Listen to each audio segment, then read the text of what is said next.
Hello and welcome to today's flipped instructional session over 5.01 Force and Momentum.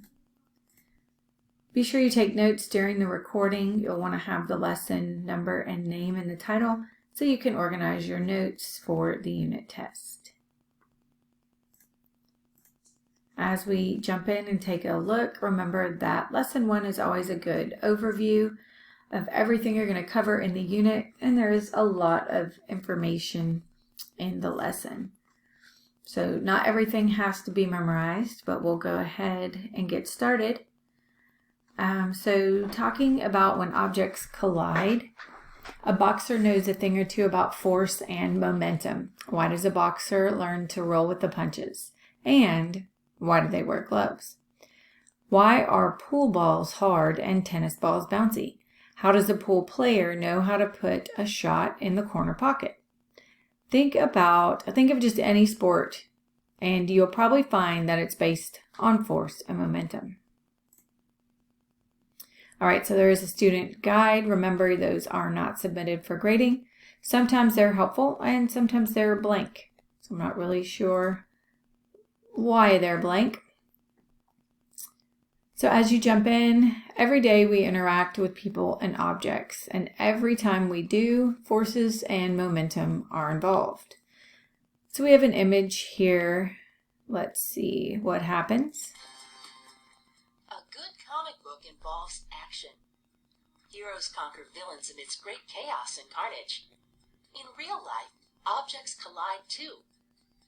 Anytime objects interact, there are forces involved. Sometimes those forces can cause real damage. Sometimes collisions can result in an awesome catch or a home run. Collisions can be a lot of fun, or they could be truly devastating.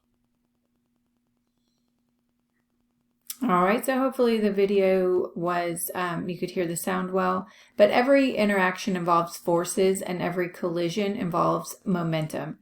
So what forces are involved in your everyday activities? And what forces are there that you don't see in action all the time?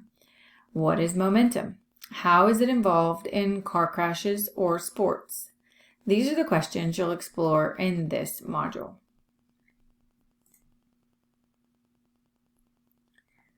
All right, the vocabulary opener, I think that the organizer just helps you with defining words and stuff. Again, you don't need to spend time here.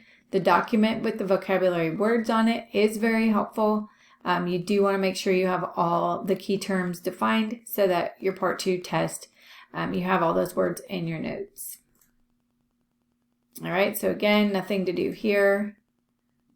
And we jump into the lesson. Nope, more graphic organizer information.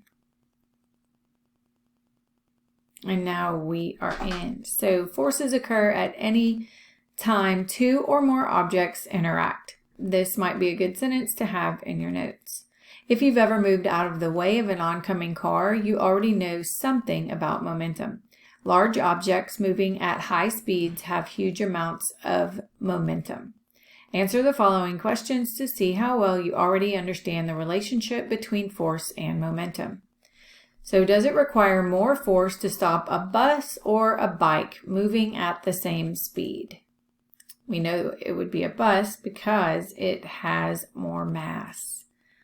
What about, does it require more force to stop faster or slower moving objects? The answer would be faster objects are more difficult to stop because they have more momentum, which would cause more damage, a bus moving at 25 miles per hour or a small car moving at 25 miles per hour. Hopefully you're seeing a pattern here and seeing that the bus has more mass, so it would have more momentum. And finally, what factors affect momentum? Mass and velocity both affect momentum, and this would be another good sentence to have in your notes.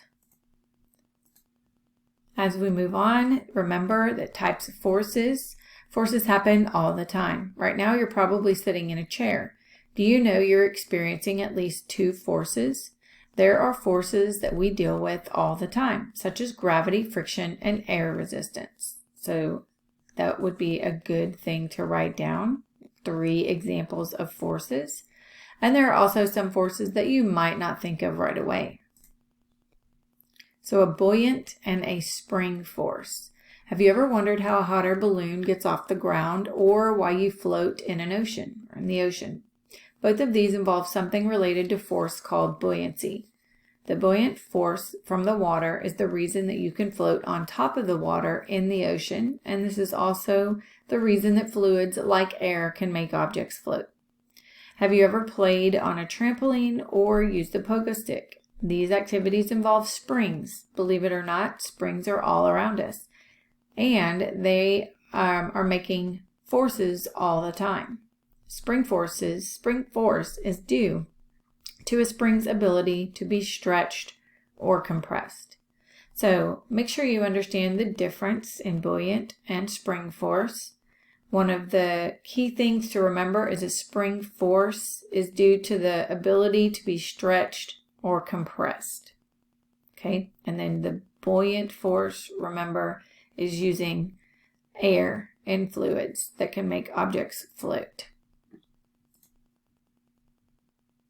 All right, so momentum. Forces cause an object's motion to change, but there are other rules that determine how things will turn out in a collision. These rules are based on a property of moving objects called momentum. You understand more about momentum than you think. You know to get out of the way of a truck because a collision between you and the truck would not end well for you. Momentum refers to both the mass and the velocity of an object. So remember that last sentence, mass and velocity is important. So now see if you can remember what you've learned about force and momentum. So this is a great practice tool to make sure that you are getting a good understanding.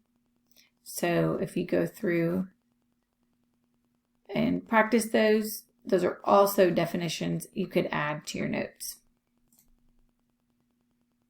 All right, so coming up on the end of 5.01, there's nothing like an action movie to demonstrate forces and collisions.